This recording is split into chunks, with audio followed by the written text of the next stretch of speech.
बहुत समय पहले की बात है। एक घना जंगल था और उस जंगल में एक बड़ा सा आम का पेड़ था।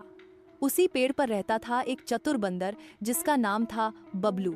वह बहुत खुशमिजाज और बुद्धिमान था।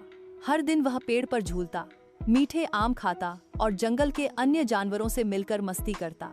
पेड़ के नीचे एक नदी बहती थी। उसी नदी में रहता था एक मगरमच्छ जिसका नाम था कल्लू। कल्लू की पत्नी बीमार थी और उसे किसी ने कहा था कि बंदर का दिल खाने से उसकी तबीयत ठीक हो जाएगी। अब कल्लू सोच में पड़ गया, कैसे लाऊं बंदर का दिल। फिर उसने एक योजना बनाई। एक दिन वह पेड़ के पास आया और बोला, अरे बंदर भाई, तुम्हारे आम तो बहुत ही मीठे हैं, क्या मैं रोज आकर तुमसे कुछ आम खा सकता हूँ?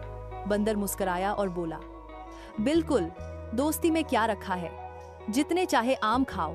अब कल्लू हर दिन आता, बंदर से बातें करता और आम खाता। दोनों में दोस्ती हो गई। कुछ दिनों बाद कल्लू ने अपने असली इरादे पर काम करना शुरू किया। उसने बंदर से कहा, बंदर भाई, मेरा घर नदी के बीच एक सुंदर से द्वीप पर है। वहां बहुत सारे फल हैं, केला, जामुन, अनार और भी बहुत कुछ। चलो ना एक बार मेरे घर। बंदर सोच में पड़ गया, लेकिन जब कल्लू ने दोबारा आम न खाने की बात कही तो वह मान गया। बंदर ने पूछा, लेकिन मैं तैर नहीं सकता, वहां कैसे जाऊंगा? कल्लू बोला, कोई बात नहीं, मेरी पीठ पर बैठ जाओ। बंदर जैसे ही मगरमच्छ की पीठ पर चढ़ा, दोनों नदी की ओर चल पड़े। जैसे जैसे वे नदी के बीच पहुंचे, कल्लू धीरे धीरे बोला, माफ करना बंदर भाई, मैं तुम्हें फल दिखाने नहीं ले जा रहा। मेरी पत्नी बीमार है और उसे किसी ने कहा है कि बंदर का दिल खाने से वो ठीक हो जाएगी। मुझे तुम्हारा दिल चाहिए। बंदर चौंक गया, लेकिन वो डरने के बजाय शांत रहा और अपने चतुर दिमाग का इस्तेमाल किया।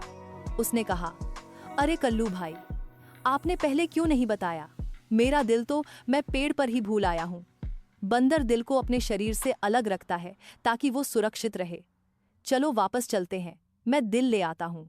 मगरमच्छ भोला था, उसने तुरंत वापस तैरना शुरू कर दिया।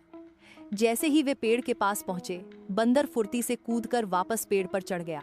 ऊपर से उसने हंसते हुए कहा, कल्लू, क्या कोई भी अपना दिल बाहर रखता है?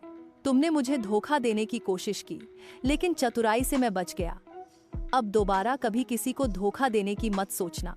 कल्लू शर्मिंदा हुआ और चुपचाप नदी में लौट गया। शिक्षा, बुद्धिमानी और चतुराई से बड़ी मुसीबत से निकला जा सकता है। धोखा देना गलत है और उसका अंत अच्छा नहीं होता।